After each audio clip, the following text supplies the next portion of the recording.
आज हम पढ़ने वाले हैं बेहद ही खास थ्योरम। थ्योरम का कोई भी नाम नहीं है, लेकिन उसके बावजूद ही बहुत ही ये खास थ्योरम है। ये हमने अब तक जितनी भी थ्योरम पढ़ी थी इसके अंदर सबका कोई ना कोई नाम था। ये थ्योरम है, इसका कोई नाम नहीं है, इसके बावजूद भी ये बहुत ही खास है।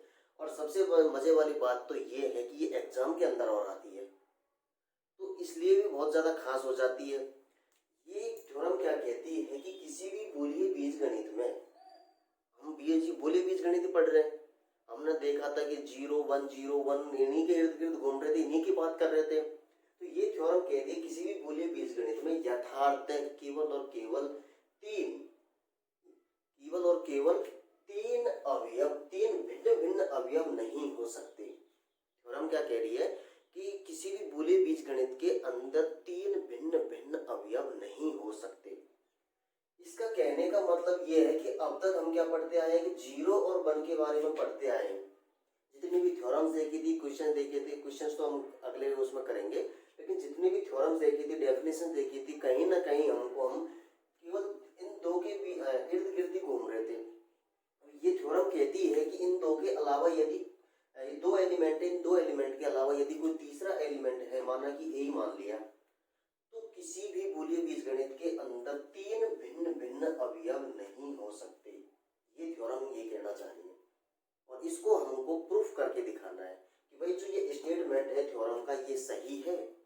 तो इसको हम सिद्ध करेंगे विरोधाभास से। हम क्या करेंगे कि हम लेकर चलेंगे कि नहीं, जो ये थ्योरम कह रही है ये गलत है, हम कह रहे हैं वो सही है, इसका विरोध करेंगे। ये कह रही है इसका उल्टा देके चलेंगे। तो देखो, इसको थ्योरम का स्टेटमेंट तो समझ में आ ही गया होगा कि थ्योरम क्या कहना चाह रही है। देखो,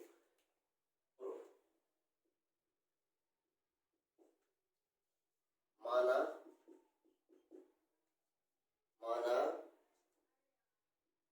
V एक बूलिय बीजगणित है, बूलिय बीजगणित है।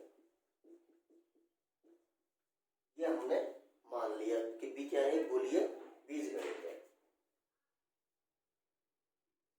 अब बात ये है कि हमें सिद्ध क्या करना है। दिया हुआ है, ये भी लिख दो दिया क्या हुआ है, दिया हुआ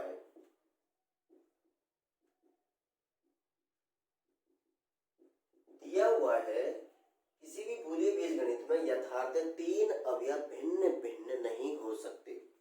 ये दिया हुआ है, क्या दिया हुआ है कि किसी भी बूलिय बीजगणित के अंदर, या फिर इसको कह सकते हैं कि सिद्ध, जो हमें सिद्ध करना है, ये भी कह सकते हैं कि हमें जो सिद्ध करना है, यानी कि सिद्ध करना है, सिद्ध करना है कि किसी भी बूलिय बीजगणित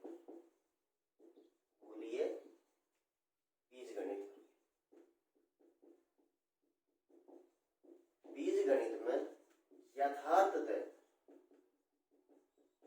तीन अवयव भिन्न भिन्न नहीं हो सकते, भिन्न भिन्न नहीं हो सकते। ये हमको प्रूफ करना है।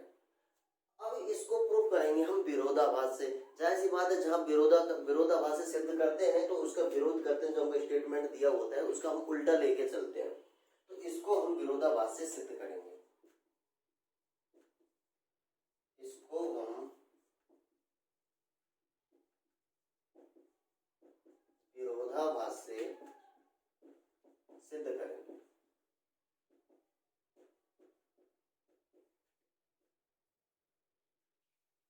विरोधाभास से सिद्ध करेंगे तो जहां विरोधाभास का नाम आ जाता है वहां एक लाइन होती है, उस लाइन को तो आप रट ही लेना, याद ही कर लेना। जहां भी विरोधाभास का नाम आएगा वो लाइन तो अपन को लिखनी है। और वो लाइन कौन सी है कि यदि संभव है तो माना, यदि संभव है तो,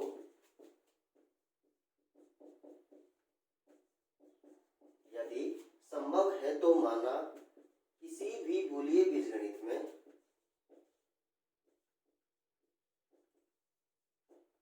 किसी भी या कोई भी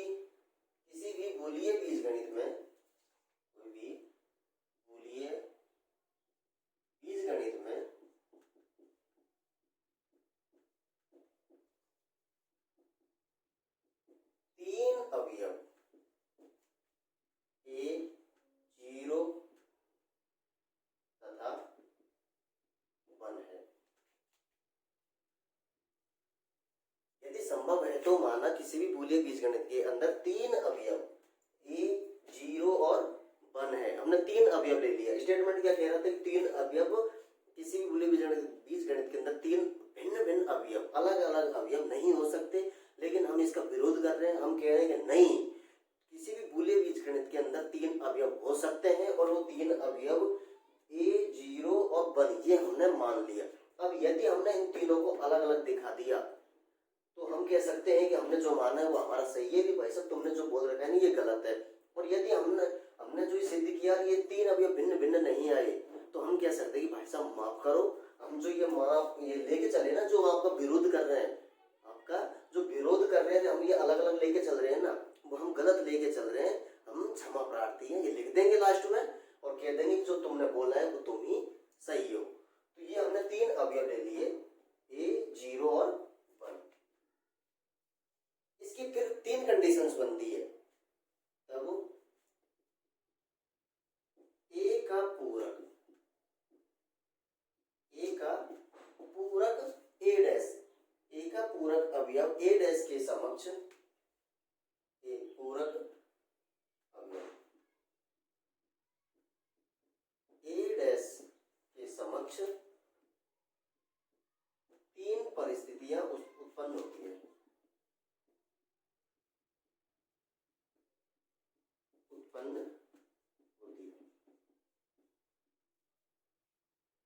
अब ये ले तो लिया भाई, तीन अवयव उत्पन्न ले लिए A 0 और 1। अब जो कोई भी अवयव होता है A, तो A का कॉम्प्लीमेंट क्या होगा A डैश। अब इसके सामने तीन परिस्थितियां उत्पन्न होंगी। अब वो तीन परिस्थितियां कौन कौन सी होंगी? पहला ये है कि A डैश बराबर A हो। दूसरा ये है कि A डैश बराबर 0 हो या 1 हो। और तीसरा है कि A डैश बराबर 0 हो। ये तीन परिस्थितियां हैं जो इसके सामने A डैश के A के सामने कॉम्प्लीमेंट्स A डैश के लिए कितनी कंडीशन आ गई? तीन कंडीशंस। अब इनको हम सिद्ध करेंगे केस बना के। तो case first, if A dash बराबर A है, A डैश बराबर क्या ले लिया? A। अब हम कॉम्प्लीमेंशन की परिभाषा से जानते हैं, क्या जानते हैं कि कॉम्प्लीमेंशन परिभाषा पूरकता का नियम क्या कहता है कि A प्लस A डैश बराबर क्या होता है? 1 और A डॉट A डैश बराबर क्या होता है? 0। ये हम जानते हैं। तो इसी की परिभाषा से देखते हैं। तो A प्लस A डैश बराबर 1 होता है, ये हम जानते हैं। अब A डैश बराबर क्या लिया था हमने? A। तो A प्लस A बराबर कितना हो गया? 1। और A प्लस A ये आपको हमने पहले बताया था जब थ्योरम्स पढ़ रहे थे, नेम से थ्योरम पढ़ रहे थे। तो उन थ्योरम में एक थ्योरम और आई थी, आपको याद हो तो वर्ग सम नियम के नाम से एक थ्योरम आई थी।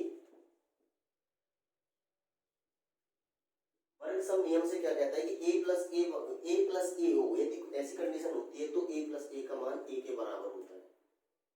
तो A डैश बराबर क्या लेके चले? A लेके चले तो A बराबर कितना आ गया? 1 आ गया। अब केस सेकंड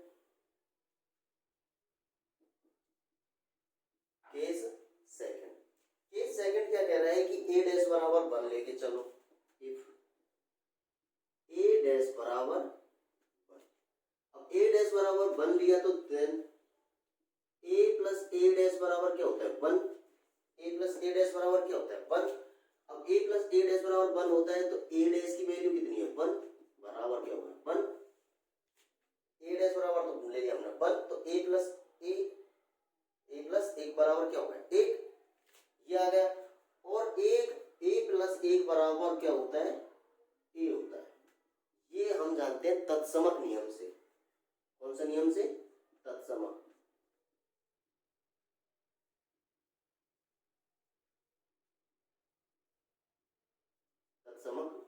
नियम से। तो A बराबर कितना आ गया? 1। यहाँ भी A बराबर कितना आ गया? 1। और यहाँ भी ए बराबर कितना आ गया 1। अब केस थर्ड लेके चलो। केस थर्ड क्या कह रहा है कि इफ ए डैश बराबर 0 है, इफ ए डैश बराबर 0 है तो ए डॉट ए डैश बराबर 0 होता है, ये हम जानते हैं। तो ए डैश की जगह 0 रखो, तो ए डॉट 0 बराबर 0।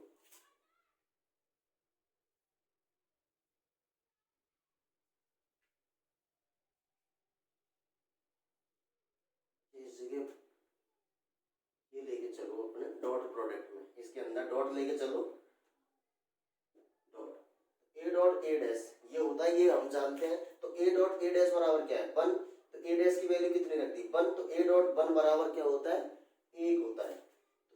ए डॉट 1 बराबर ए होता है, ये 1 हमारे सामने ही है। अब यहाँ पे लेके चलो प्लस, तो ए प्लस ए डैश की वैल्यू कितनी है 0 बराबर 0, तो ए प्लस 0 बराबर क्या होता है ए बराबर 0। किससे, वही तत्समक नियम से, ए डॉट 1 बराबर क्या होता है 1। इसी तरीके से ए प्लस 0 बराबर भी क्या होता है 1, तो ए बराबर कितनी आ गई 0। तो हमारे पास में एक चीज देखो यहाँ पे, यहाँ देखने से गौर करने से आपको कुछ दिखाई दे रहा है कि नहीं दिखाई दे रहा। तो यह दिखाई दे रहा होगा कि हम मान के तो 3 चले थे कि इसके अंदर 3 अवयव है। अब 3 अवयव है तो कोई भी अवयव लिया एक उसके पूरक अवयव के सम 3 परिणाम आए थे।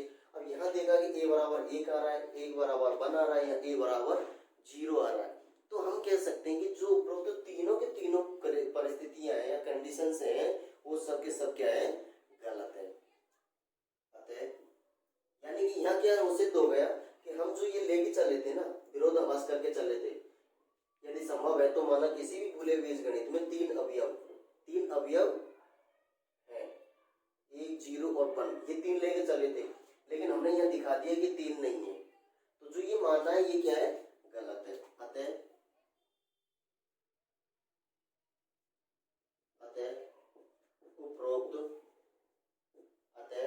उपरोक्त तीनों परिस्थितियां, यानी कि ये जो तीनों हमने कंडीशंस किस लिए थे वो तीनों के तीनों क्या है गलत है। अतः उपरोक्त तीनों परिस्थितियां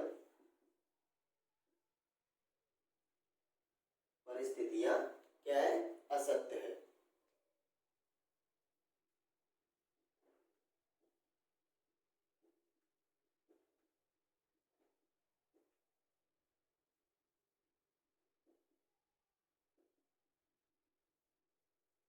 असत्य परिणाम उत्पन्न होता है। अतः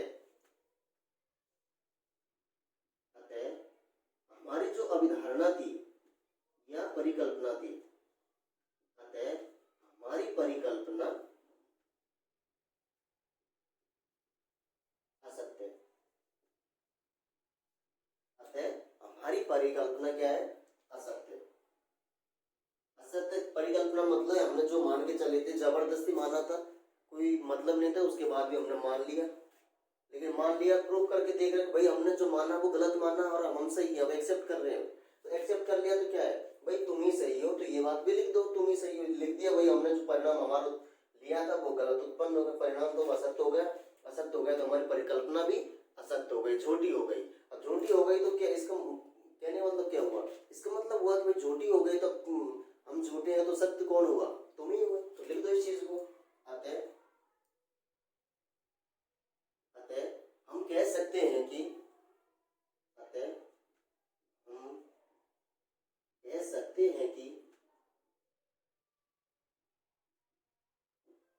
क्या कह सकते हैं, जो स्टेटमेंट है उतार दो उसको। किसी भी बूलियन बीजगणित में, किसी भी बूलियन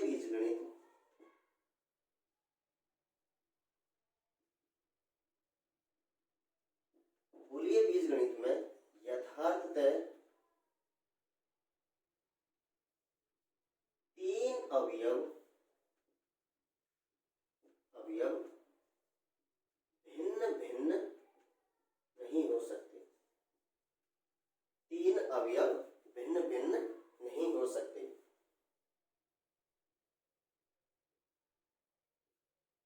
बात आई समझ में? इसमें कोई ज़्यादा ये इतना कोई कुछ खास नहीं था, बस ये समझना था कि हमको कैसे प्रूव करना है, कैसे इनको दिखाना है। ये कह रहा थी हमको कि भाई किसी भी बूलियन बीजगणित के अंदर तीन अवयव भिन्न भिन्न नहीं हो सकते। ये प्रूफ थ्योरम थी, इस थ्योरम का हमने प्रूफ देखा। वैसे तो आया नहीं तो हमने क्या किया, जबरदस्ती गलत मान लिया, यानी कि इसका विरोध कर दिया। विरोध कर दिया तो भाई विरोध कर दिया हमने तो हमारी बात तो रखेंगे, भाई विरोध किस आधार पर कर रहे हैं। तो वो विरोध किया तो ये देखा कि हमने ये बोल रहे हैं तीन नहीं हो सकते, हम कह रहे हैं तीन हो सकते हैं, जिसको प्रूफ करेंगे।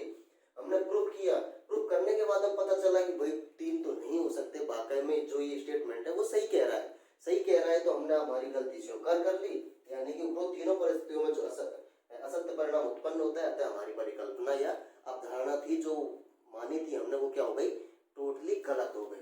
गलत हो गई तो ये जो आपने बोल रखा है, आपने जो स्टेटमेंट दे रखा है, ये गलत सही है, बाकी ये उतार दिया। बस इतनी सी थ्योरम थी, इसमें कोई खास नहीं थी। खास ये है कि ये एग्जाम के अंदर भी आती है, इंपॉर्टेंट थ्योरम है। अब इस यूनिट का लगभग आधा पार्ट क्या लगभग हो ही गया। इसमें एग्जाम्पल्स हैं, 4-5-7 एग्जाम्पल है। एग्जाम करने के साथ ही आधी यूनिट कंप्लीट। इसके बाद में 1-2 टॉपिक बचेंगे, वो भी बहुत खास है, वहां से सीधे क्वेश्चन आते हैं। आज के लिए इतना ही। वीडियो को लाइक करने, सब्सक्राइब करें और अपने दोस्तों के साथ शेयर करना तो भूलें ही नहीं।